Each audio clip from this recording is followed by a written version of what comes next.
श्री सद्गुरु महाराज की जय। श्री सद्गुरु महाराज की। नमामि अमित ज्ञान रूपम कृपालम अगम बोधदाता सुबुद्धि निधि विशालम क्षमाशील अति धीर गंभीर ज्ञानम धर्म कील दृढ़ धीर समधीर ध्यानम जगत त्राणकारी आभारी उदारम भगत प्राण रूपम दया गुण अपारम नमो सद्गुरु ज्ञान दाता सुस्वामी नमामि नमामि नमामि नमामि। श्री सद्गुरु महाराज की जय। अव्यक्त रूप में परमाराध्य सद्गुरु महाराज, उपस्थित सत्संग प्रेमी महान भावों, माता एवं बहनों, अभी हम लोग सत्संग योग से पाठ सुन रहे थे। प्रथम भाग में श्रीमद् भागवत पुराण की बात सुने। उसमें भगवान श्री कृष्ण और उद्धव का संवाद था। भगवान श्री कृष्ण के विषय में कहा गया, ब्रह्म मुहूर्त में उठ जाते थे। ब्रह्म मुहूर्त में उठ करके क्या करते थे? ध्यान करते थे। भगवान कृष्ण ब्रह्म मुहूर्त में उठते थे, तो हम लोगों को भी ब्रह्म मुहूर्त में उठना चाहिए। ब्रह्म मुहूर्त होता है सूर्य उदय से पहले का जो समय है, और 3 बजे से प्रारंभ होता है। सूर्य उदय से पहले तक ये ब्रह्म मुहूर्त है। ब्रह्म मुहूर्त में उठने से ब्रह्म के समान आदमी होता है, उसकी शक्ति आती है। उस समय पूरा वातावरण शांत रहता है, संसार के लोग सब सोए हुए रहते हैं, एकदम शुद्ध वातावरण रहता है उस समय। इसीलिए कहते हैं ब्रह्म मुहूर्त में उठ करके चिंतन करना चाहिए, ध्यान करना चाहिए। भगवान श्री कृष्ण भी ध्यान करते थे ब्रह्म मुहूर्त में उठ करके।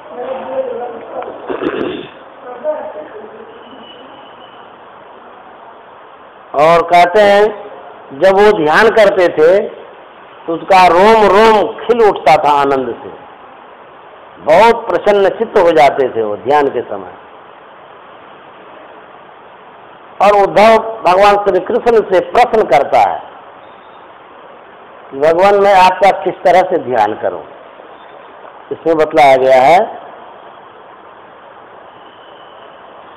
भगवान श्री कृष्ण कहते हैं उद्धव सबसे पहले सुखासन में बैठो। जैसे हम लोगों को ध्यान करने के लिए बताया गया है, उस आसन में बैठ करके गला धड़ इसको सीधा रखना है। सीधा रख करके ध्यान में बैठना है। क्या करना है? भगवान श्री कृष्ण कहते हैं पहले मेरे सर्वांग युक्त चेहरे का ध्यान करो, शरीर का ध्यान करो। उसके बाद कहते हैं शरीर का ध्यान करना छोड़ करके मुखारविंद का ध्यान करो। फिर भगवान श्री कृष्ण कहते हैं मुखारविंद का भी ध्यान करना छोड़ करके अंतराकाश का ध्यान करो। जैसा कि हम लोगों को दीक्षा में बतलाया गया है, निर्देशित स्थान पर देखना है, जहाँ पर देखने के लिए बतलाया गया है।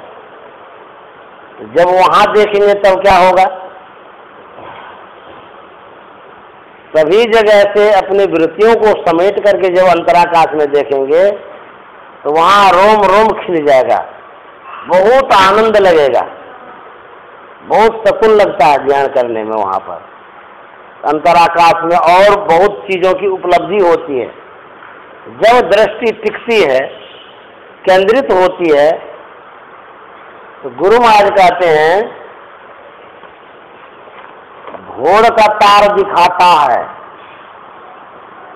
घोड़ में तार देखते हैं ना, आकाश में देखिए तारा, वैसा दिखता है।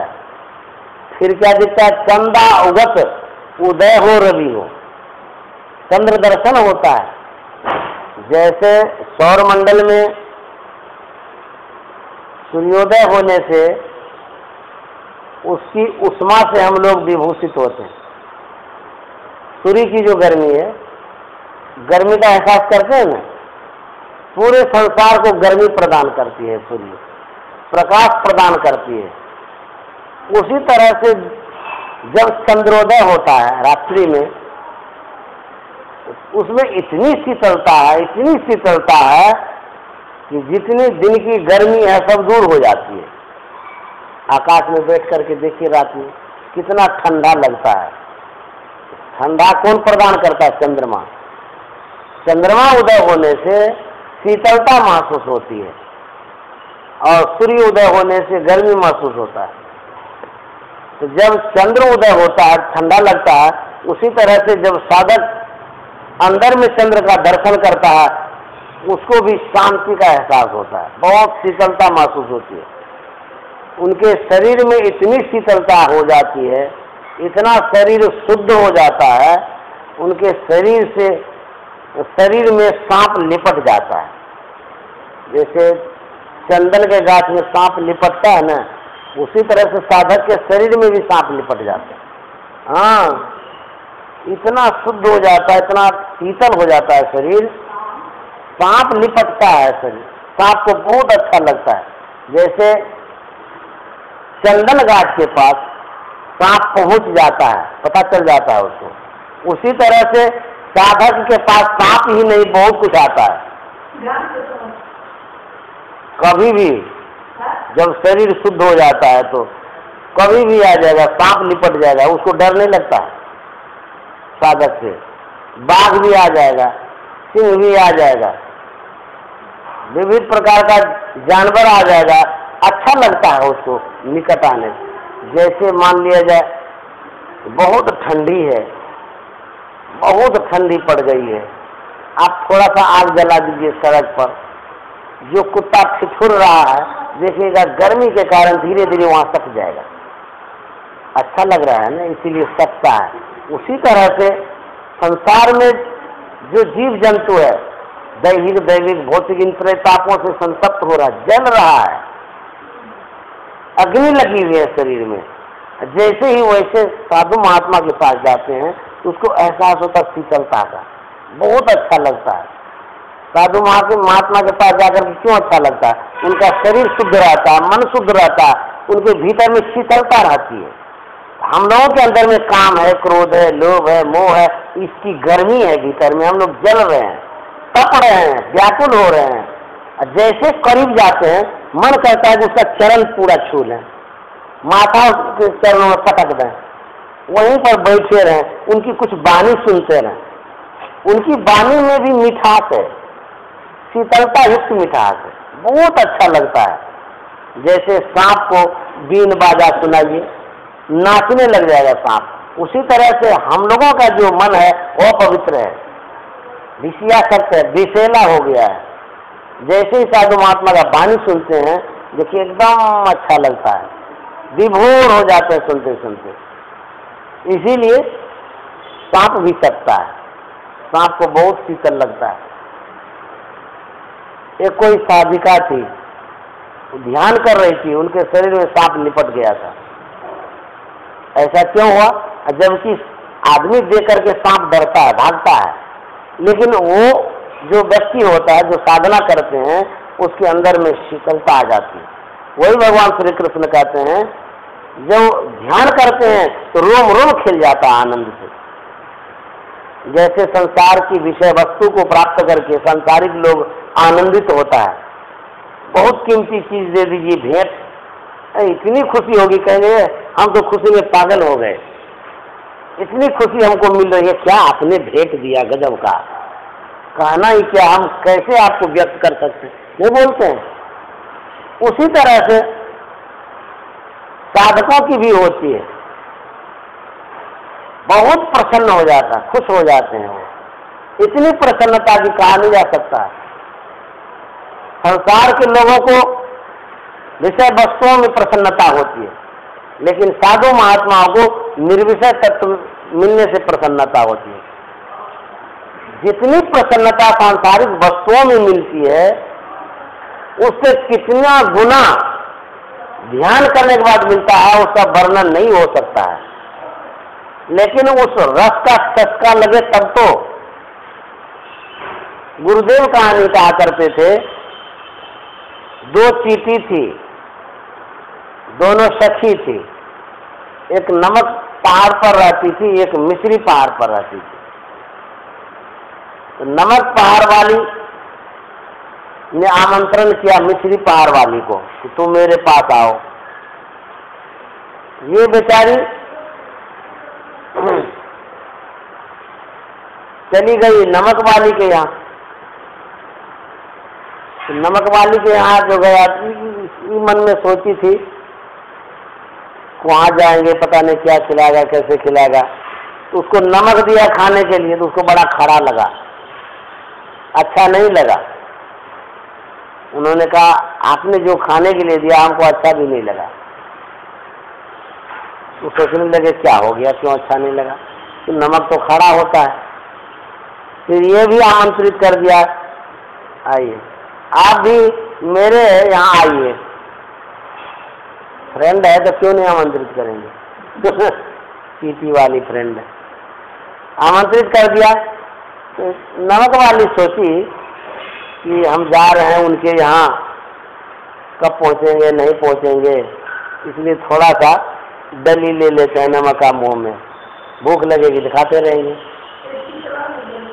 तो ये चल दी वहाँ, जाते जाते ये पहुँच गई। तो जैसे पहुँच गई तो वो भी स्वागत करने लगी मिश्री दे करके। तो मिश्री जब दिया तो मुंह में तो नमक था, बोला कि आपने जो कुछ खाने के लिए दिया हमको तो नमक जैसा ही लगा और अच्छा लगा ही नहीं। बोले अरे आप कुल्ला उल्ला नहीं किए थे क्या? बोले नहीं अभी तो नहीं किए। बोले मुंह तो धो लीजिए। जैसे मुंह धोया नमक की डली गल गई तुरंत। उसके बाद बोला अब रखिए मुंह में। तो जैसे मुंह में रखी वो मिश्री, जीवन में कभी खाई नहीं थी। बोली वाह क्या गजब का स्वाद है, बहुत अच्छा लगता है। तो संत महात्मा कहते हैं, गुरुदेव इस पर कहते थे, उसी तरह से हमारे मुंह में जो सांसारिक विषय वस्तु की डली रखी हुई है उसको थोड़ा खुला उल्ला करके साफ तो कर लीजिए, तब देखिए कितनी मिठास है इसमें। अर्थात कहने का मतलब है थोड़ा अंदर तो प्रवेश करिए। तो जैसे ही प्रवेश करेंगे उस स्थान पर जैसे ही जाएंगे इतना आनंद है, इतना आनंद है, फिर इधर घूम के ही नहीं देखेंगे। कोई बच्चा है देहात में खेलता है, घूमता है, फिरता है, देहात का खिलौना तो साधारण होता है, उसको पता ही नहीं है कि माहौल में कैसा सब सामान होता है। उसी बच्चे को ले जाइए उसी माहौल में, जब उस माहौल में जाएगा, जब वो सामान देखेगा तो आश्चर्यचकित होगा, बाप रे बाप, तो कभी देखे ही नहीं थे माहौल में ऐसा ऐसा सब सामान है, हम लोग तो गुल्ली डंडा सब देखते रहते थे। उसी तरह से कहते हैं ये जो संसार का ये सब सामान है वहाँ देहात का चीज है।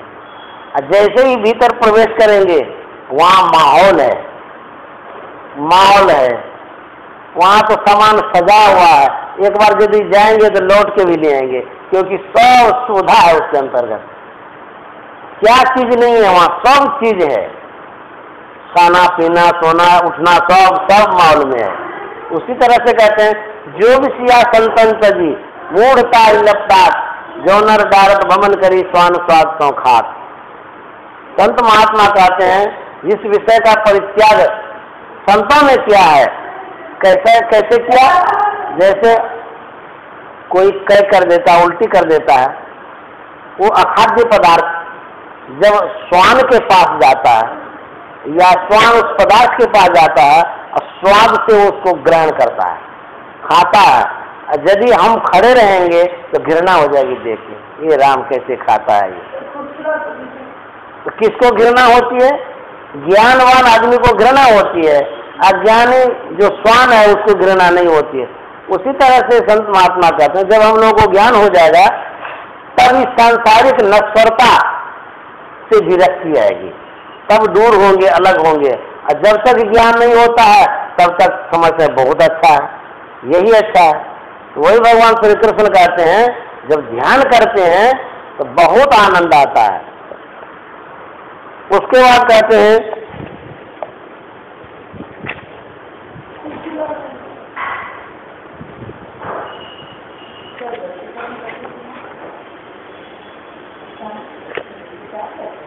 भगवान श्री कृष्ण कहते हैं कि मन तो इंद्रियों का राजा है और मन के ही कारण सब कोई खाजा खाता है। मन जहाँ जहाँ जाता है वही वही हमारी दृष्टि जाती है, जहाँ जहाँ हमारी दृष्टि जाती है वही वही मन जाता है। मन और दृष्टि का अन्योन्याश्रय संबंध है, अलग नहीं कर सकते इसको, बहुत मुश्किल है अलग करना। जहाँ दृष्टि जाती है वही मन जाता है। मन के ही कारण हम दुखी होते हैं, मन के कारण हमको सुख भी होता है। कबीर मन तो एक है, भावै तहाँ लगाए, भावै गुरु की भक्ति कर, भावै विषय कमाए। मन ही तो सब कुछ है, मन ही सन्मुख नूर है, मन ही सन्मुख तेज, मन ही सन्मुख ज्योति है, मन ही सन्मुख तेज। मन के ही पास तो सब कुछ है।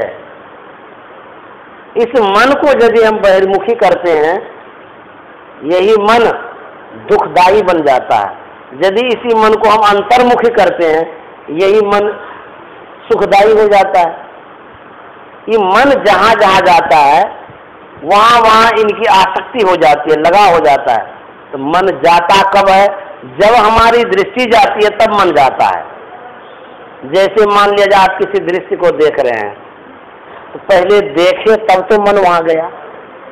मान लीजिए आम का टोकरी है, तो आम को देखेंगे तब तो मन वहाँ जाएगा, अरे राम आम कितना बढ़िया है, आम मिल जाता तो हम खा लेते। मान लीजिए कोई अंधा आदमी आ जाए, आम रखिए, रसगुल्ला रखिए, कुछ भी रखिए, उसको पता ही नहीं कि क्या है, तो जब पता नहीं है तो मन भी नहीं जाएगा। जब दृष्टि जाती है तब मन जाता है। अर्थात जिस दृष्टि को हम देखते हैं पश्चात मन उसमें आसक्त होता है। करना क्या पड़ेगा? तो कहा था पहले दृष्टि का ही सिमटाव करिए, तो मन का सिमटाव हो जाएगा। हम जो देखना कर रहे हैं संसार में, कहता सभी दृश्य को छोड़ करके, भगवान कृष्ण कहे ना, जितने दृश्य है सभी दृश्य को छोड़ करके पूरे सर्वांग युक्त मेरे शरीर का ध्यान करो, ये तो सिमटाव होगा।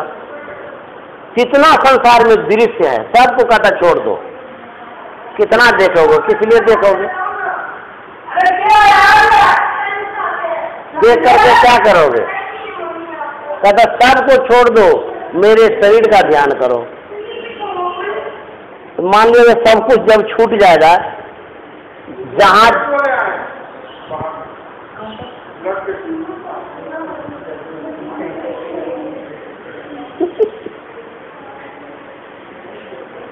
समझे, जैसे एक पूरे शरीर का ध्यान करते हैं तो दृष्टि तो उतने शरीर पर है, जितना दूर तक दृष्टि है वहीं तक मन भी है।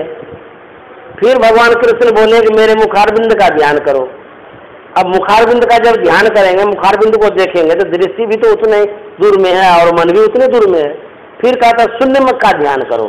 जब शून्य का ध्यान करेंगे तो जिस दृश्य को आंख देख रही है उतने दूर में तो मन भी घूमेगा। तो मन का घूमना कितना छूट गया, सिमटाव हो गया। कहाँ कहाँ मन घूमता है, बाजार में, मकान में, दुकान में। ध्यान करने से सुनतेगा, एकाग्र मन से सुनेंगे ना तो बात समझ में आए। मन बात तब करता है जब दृष्टि कहीं भागती है। दृष्टि जब तक नहीं जाएगी तब तक मन जा नहीं सकता है। दृष्टि जाती है पहले, जैसे मान यहाँ बैठे हैं, किसी से हम मिले होंगे पहले, तो उनका ख्याल जब आता है तो ख्याल दृष्टि से देख रहे हैं ना उसको, तब जाकर के मन वहाँ जाता है। यदि देखना बंद हो जाए तो मन का दौड़ना भी बंद हो जाएगा। देखते हैं तब मन जाता है, जब सुनते हैं तब मन जाता है। इसीलिए सबसे पहले देखना बंद करिए, अर्थात सभी दृश्यों को छोड़ करके एक गुरु के रूप का ध्यान करिए, तब मन का सिमटाव होगा। जब पूर्ण सिमटाव हो जाता है तब आपकी दृष्टि खुली रहेगी, बंद रहे कोई फर्क नहीं पड़ता है। खुले नयन पहचानो ऐसे सुंदर रूप निहारो, खुली दृष्टि भी खुली रहेगी तो कोई फर्क नहीं पड़ेगा आपके ऊपर। देखते हुए भी नहीं देख रहे हैं, आपके भीतर में वो दृश्य घुसेगा ही नहीं। इसीलिए पहले कहते हैं आंख बंद करके मन का सिमटाव करिए। सिमटाव करने से क्या होता है? कहते सिमटाव करने से ऊर्ध्वगति होती है। जैसे मान लीजिए कोई भी सामान है, खेत खलिहान में बिखरा हुआ अनाज है, तो उस अनाज को ऊपर मत उठाइए, या घर में ही कोई सामान बिखरा हुआ है उसको ऊपर नहीं उठाना, सिर्फ समेटिए। समेटते समेटते समेटते देखिएगा ऊंचा हो जाता है, होता है ना। तो ऊंचा जब हो गया उसी को कहते हैं ऊर्ध्वगमन, ऊपर उठने को ऊर्ध्वगमन बोलते हैं। तो किसी भी वस्तु का जब सिमटाव करते हैं तो उसका ऊर्ध्वगमन होता है। जब मन का सिमटाव करेंगे तो कहते मन का भी ऊर्ध्वगमन होगा। तो मन कहाँ है? कहते मन दृष्टि के साथ है, दृष्टि का सिमटाव करेंगे तो दृष्टि का भी ऊर्ध्वगमन होगा। हम सिमटाव कहाँ करेंगे? कहते बाहर में सिमटाव नहीं होगा, अंतराकाश में सिमटाव। आंख बंद करके जब सिमटते हैं अंधकार मालूम पड़ता है, इसी अंधकार में दृष्टि को केंद्रित करेंगे, समेटेंगे, तब क्या होगा? कहते हैं कि जैसे बाहर में अनाज को समेटते हैं ऊपर होता है, तो ऊपर तब होता है जो आवरण है वो हटता है। जैसे ये आकाश है, आकाश का जगह लेता आकाश।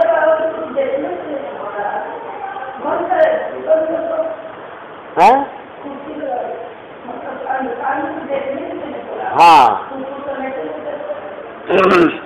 जब हम देखते हैं,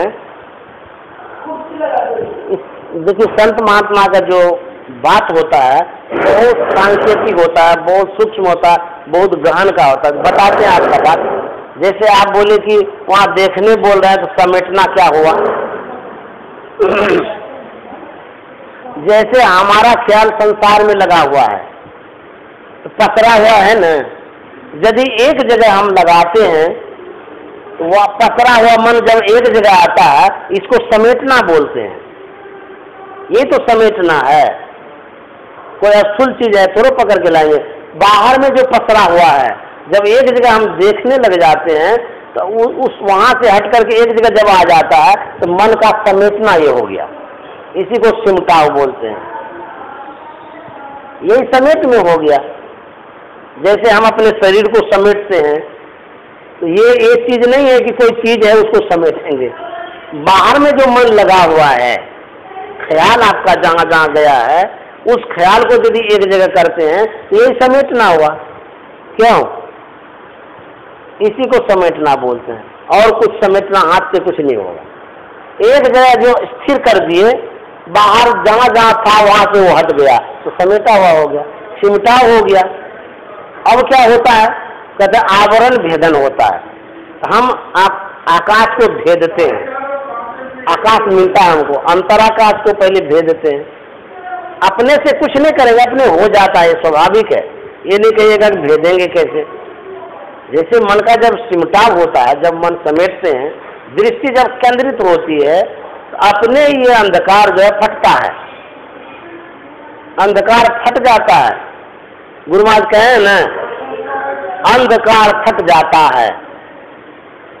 जब दृष्टि सिमट में आती है तो अंधकार फट जाता है। तब चंदा उगत उदय हो रवि हो, धूर शब्द मिल जाता है। तो समेटने के लिए कोई चीज को पकड़ना नहीं है, कोई स्थूल वस्तु नहीं है, सिर्फ सांकेतिक बात है, वहां पर अपने ख्याल को लगाना है। लगाएंगे अपने सिमटाव होगा। पसरा मना बटोर रे, पसरे हुए मन को बटोरना है। कोई हीरा मोती सोना चांदी थोड़े एक बटोरेंगे, अरे एक जगह लगाना ही बटोरना है। कबीर साहब कहते हैं पसरा मना बटोर रे। लेकिन वस्तु कहीं ढूंढे कहीं कहीं विधिया वे हाथ, कहा कबीर तब पाइए जब भेदी लीजिए हाथ साथ।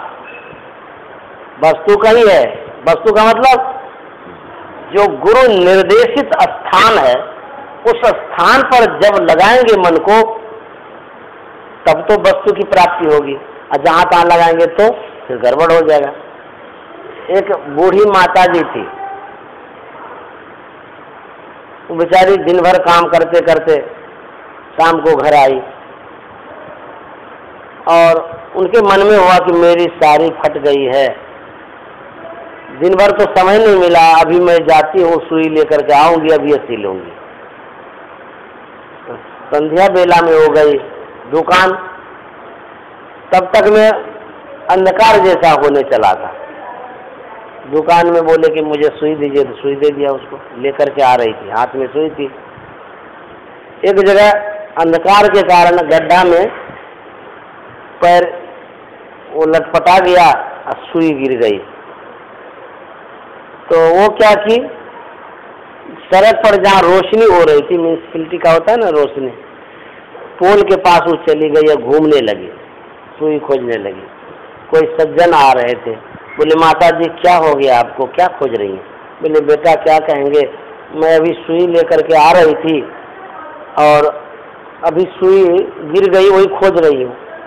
तो सोचे कि बूढ़ी है बेचारी, आँख से नहीं दिखता होगा, हम सहयोग कर देते हैं, वो भी खोजने लगे।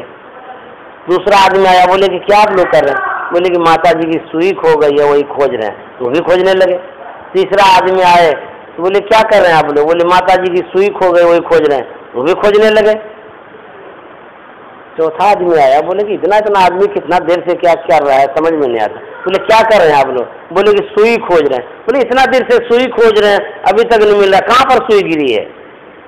बोले माता जी को पता है। बोले माता जी सुई कहाँ पर गिरी है, किस जगह बताइए, हम लोग खोज लेंगे, आपको नहीं दिखता है। बोले बाबू उस सुई तो वहाँ उस फलाने गली के गड्ढा में गिरा है। बोले सुई गिरी है वहाँ और खोजती है यहाँ? बोले कि यहाँ प्रकाश है, ले वस्तु कहीं ढूंढ है, कहीं कहीं विधि आवे हाथ, वस्तु कहीं गिरी हुई है, खोज कहीं रहे हैं। इसलिए कहते हैं जो निर्देश दिया जाता है उस निर्देश के अनुसार खोजना पड़ेगा, नहीं तो फिर मिलेगी नहीं वस्तु।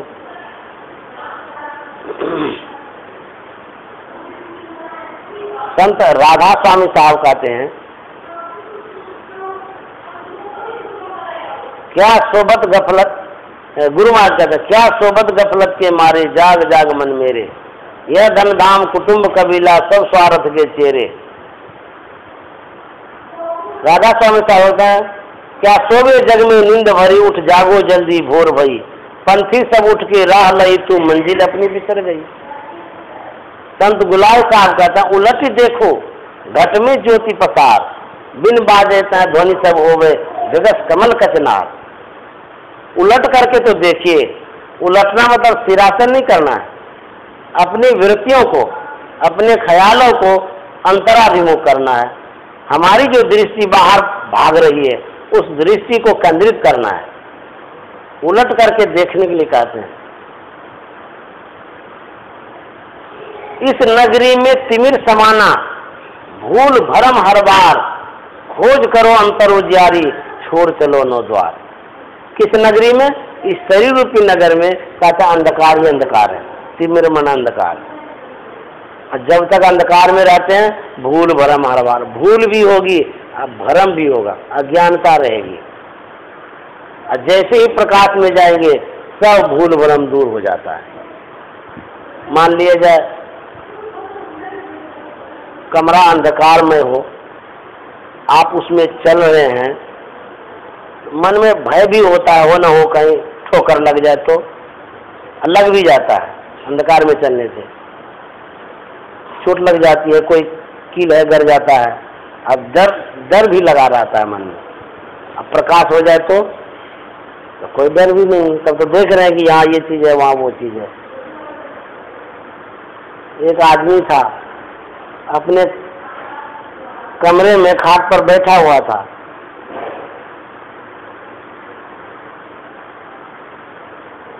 शाम के समय एक सांप उसके कमरे में प्रवेश किया विषधर।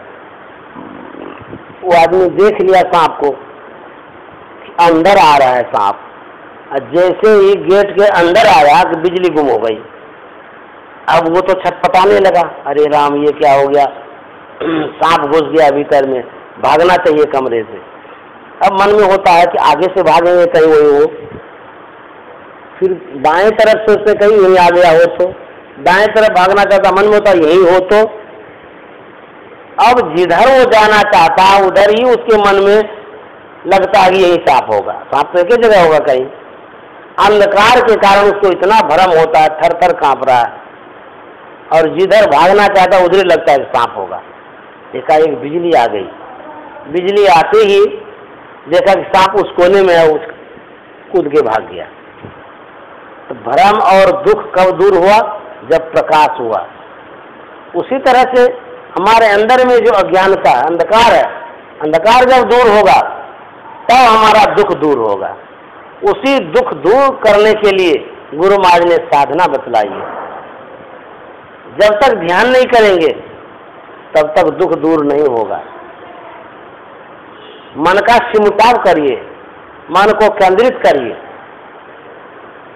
गुरु महाराज कहता आओ वीरो मर्द बनो, अब जेल तुम्हें तजना होगा, मन निग्रह के समर क्षेत्र में सन्मुख स्थिर डटना होगा। सुनते हैं माता जी? सो गई। हम लोगों को कितना लंबा रास्ता तय करना है, कोई ठिकाना नहीं है।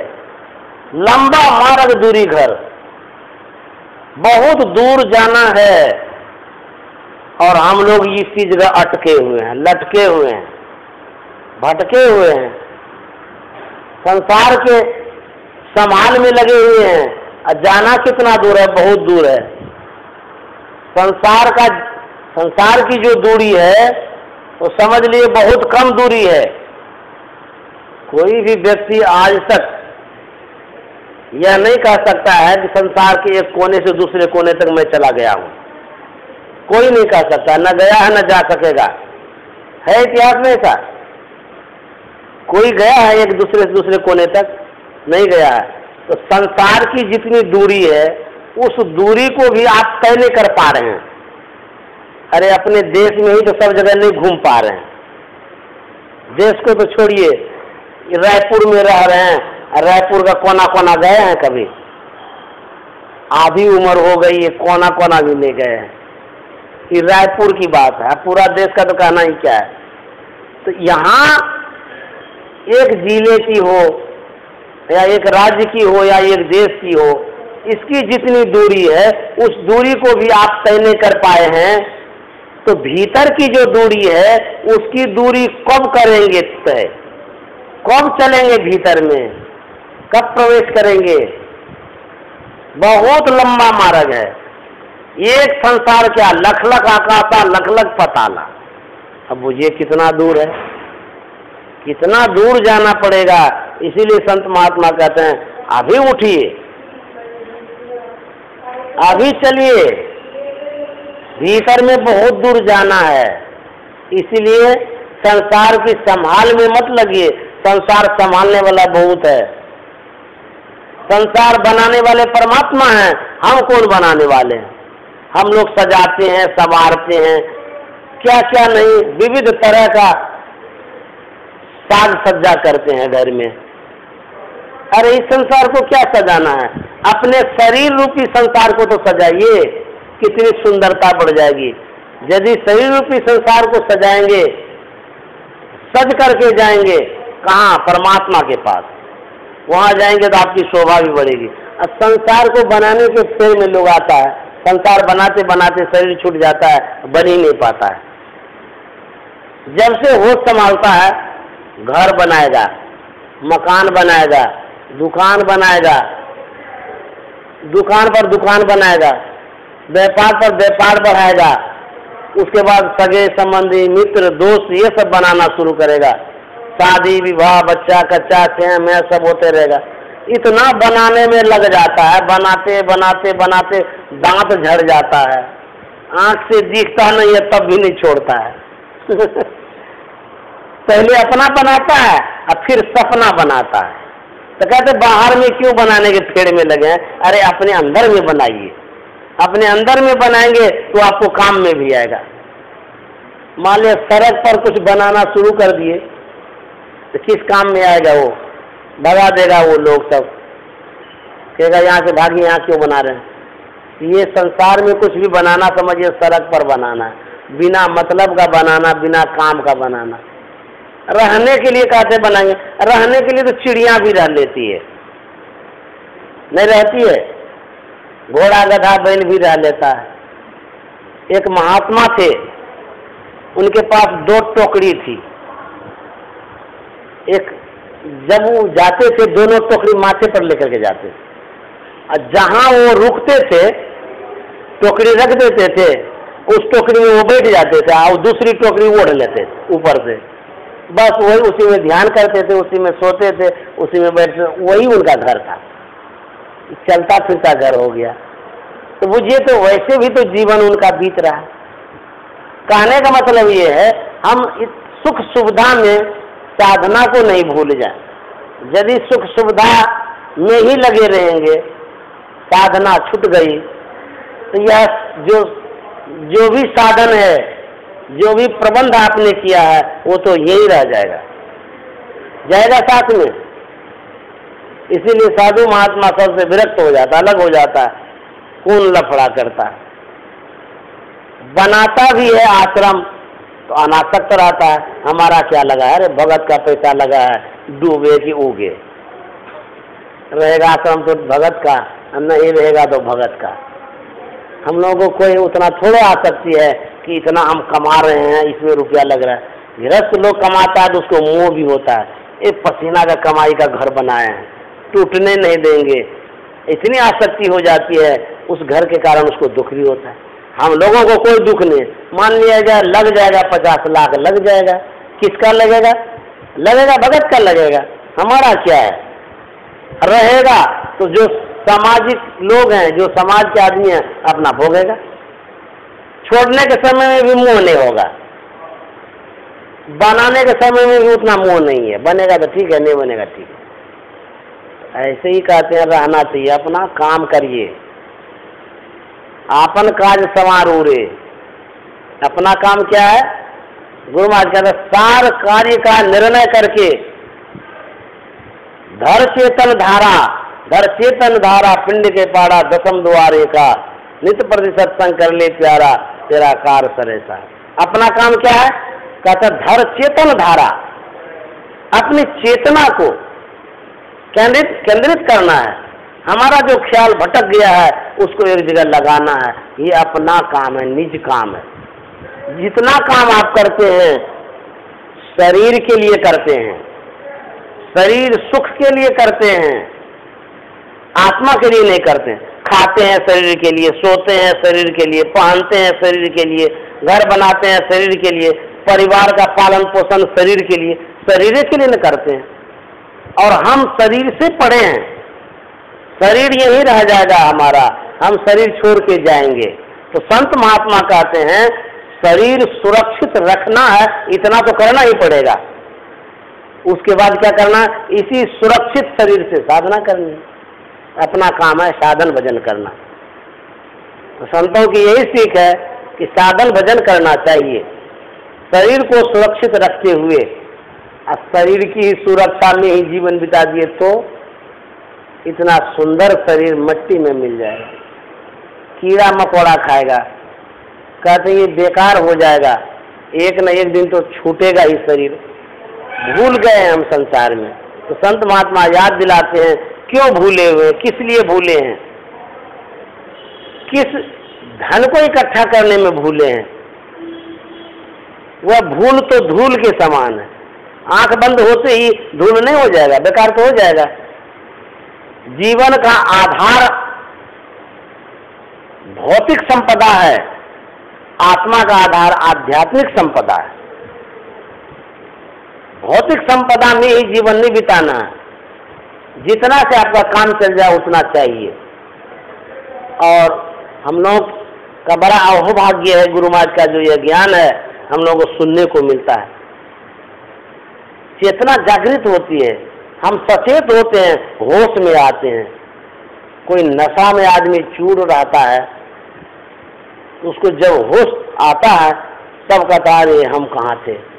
उसी तरह से हम लोग नशा में चूर हैं, इतना नशापान कर लिए हैं कि होश भी नहीं आ रहा है कि हम कहाँ जा रहे हैं, कहाँ जाएंगे।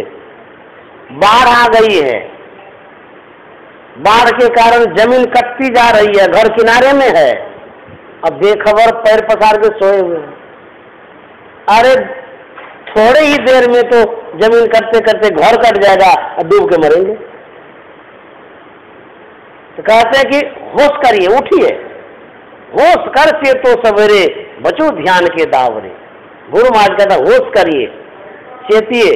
तो संत महात्मा कृपा करके, दया करके सचेत करते हैं। यदि संत महात्मा नहीं आवे, संत महात्मा कुछ नहीं कहे, तो आदमी कहाँ जाएगा, किस रसातल में जाएगा, इसका कोई ठिकाना ही नहीं है। इसलिए कृपा करके वो होश में लाते हैं। अरे तुम कहाँ पड़े हुए हो, क्या कर रहे हो, चलो परमात्मा के पास, तो याद दिलाते हैं वो। इसलिए हम लोगों को चाहिए संत सदगुरु के शरण में पड़े रहें, उनके ज्ञान को अपनावें और संसार के काम को करते हुए साधना सतत करते रहें, क्योंकि साधना ही संबल है, साधना आपका सहयोगी है, साधना आपका मित्र है, परम मित्र है। आपके परिवार वाले आपको छोड़ देंगे, लेकिन आपकी साधना आपको नहीं छोड़ सकता है। आपके पास जो ज्ञान होगा, आप कहीं भी रहेंगे साथ में जाएगा। ट्रेन में रहिए, प्लेन में रहिए, कहीं चले जाइए, मर भी जाइएगा तब भी साथ रहेगा। शरीर तक साथ नहीं देगा, लेकिन साधना करेंगे वो साथ देगा। इसीलिए जो अपना काम है, जो सब दिन साथ देगा, उसके लिए प्रयत्न अवश्य करना चाहिए, अवश्य समय देना चाहिए। यदि समय नहीं देते हैं तब तो अब पछताए होत क्या, जब चिड़िया चुग गई थी, दाना सब चुग जाएगा, अब हाथ मल मल करके पड़े रहिए, खेत में कुछ उगेगा ही नहीं, भूखे मरिए। इसलिए गुरु महाराज सचेत करते हैं कि हम लोगों को रोज रोज सत्संग ध्यान करना चाहिए, प्रत्येक दिन। यही असली काम है। जैसे प्रत्येक दिन खाते हैं, उसी तरह प्रत्येक दिन गाइए भी, खाइए भी या गाइए भी, छोड़ना नहीं है। यदि छोड़ दिए तब तो होगा क्या, जैसे बाल्टी कुआं में गिराते हैं, छोड़ पकड़ के रहते हैं ना, छोड़ पकड़ के रहते हैं, तो बाल्टी, पानी, रस्सी सब ऊपर हो जाता है। कहीं थोड़ा सा छोड़ दिए तो रस्सी भी जाएगी, बाल्टी भी जाएगी, पानी भी ऊपर नहीं होगा, प्यासे मरेंगे। तो यही सत्संग और ध्यान छोड़ है, थोड़ा सा छोड़ है। इसी थोड़ा सा को जोड़ के रखिएगा तो सब कुछ मिलेगा, और कहीं इसको छोड़ दिए कुछ नहीं मिलेगा।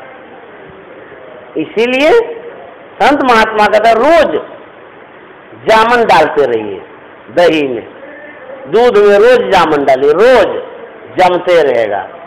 अब मीठा मीठा दही सवेरे सवेरे खाइए समझे। इसलिए समय हो गया ना, इसीलिए सत्संग करना चाहिए, ध्यान करना चाहिए, गुरु महाराज को याद करना चाहिए। मेरे पास तो कुछ भी नहीं है, जो भी सुनी सुनाई बात है वो मैं आप लोगों के सामने रख देता हूँ, और यही बात सब जगह दोहराते रहता हूँ, क्योंकि मुझे और कुछ आता ही नहीं है। जो बात है उसी को यहाँ भी दोहरा दिए, वहाँ भी दोहरा, जब जब बुलाएंगे तब तक यही कहेंगे। हमको ऐसे ही कहने आता है, बस काम खत्म, ऐसे ही कहते रहते हैं अपना, बस ध्यान भजन जो होता है गुरु महाराज का करते हैं। और ये हमारा कुछ भी नहीं है, ये गुरु महाराज का, हुजूर का जो ज्ञान है, उसी में से जो याद है उसी को आप लोगों के सामने रख देता हूँ। न कोई नई बात है न और कोई बात है, उसी बात को दोहराता रहता हूँ। इसलिए गुरु महाराज की असीम अनुकंपा है कि माता जी भी हमको मानती भी है, बुला भी लेती है, सम्मान करती है, नहीं तो हम कुछ तो नहीं कर पाते हैं और गुरु महाराज की खूब कृपा बनी रहे, माता जी स्वस्थ रहें, खूब सत्संग करती रहें इसी तरह से।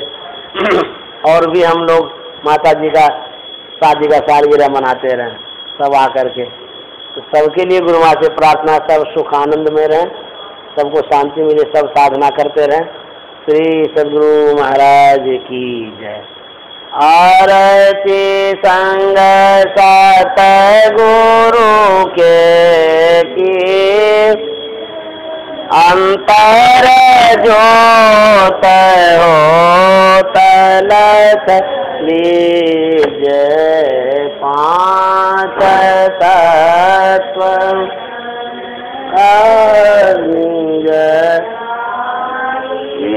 दीपक चाप प्रकाश करी जय गगन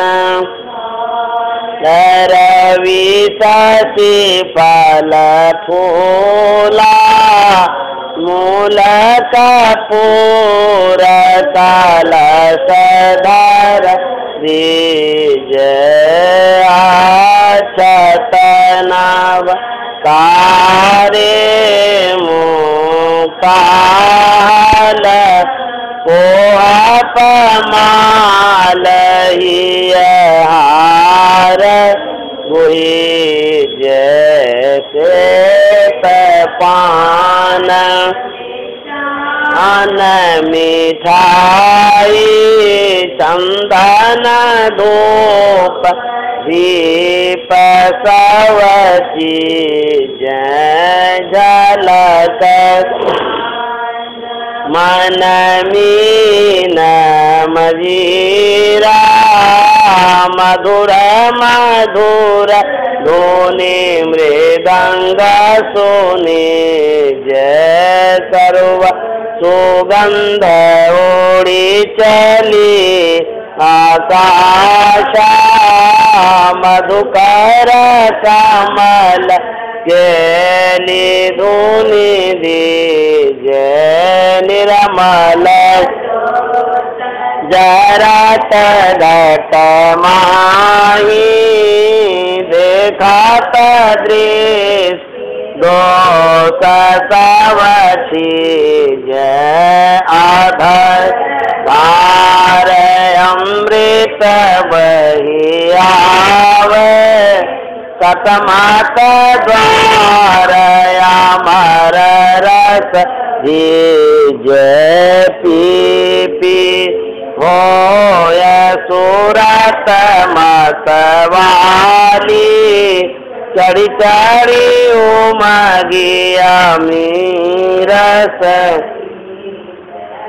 कोट भान छवि तेज उजाली अलख पार लचीला लगी जय छिन छिन सूरत आधार पर राखे गुरु पर सादया गमरस जय दमकत कारक कारक गुरु उलटिया लाल तुलसी तनती जया गति तन मंदिर में की जय दृश्य योगालक सन मुख दीज चमके सूक्ष्म अति उज्ज्वल ब्रह्म ज्योति नुपम लखली जय जगमग मग रूप ब्रह्मंडानी रखिनी तज दीज शब्द सूरत व्यास सरल तर करी सार सबद गहिली जैसी योगति काया गढ़ त्यागी भाव भ्रम भेद सकल मल जय भाव खंडन अनिरमल करी में ही अमृत रस पीज आरती मंदिर में कीज दृष्टि युगल सन्मुख दीज। बोलिए प्रेम से श्री सद्गुरु महाराज की जय। जय गुरु महाराज, जय गुरु महाराज, जय गुरु महाराज।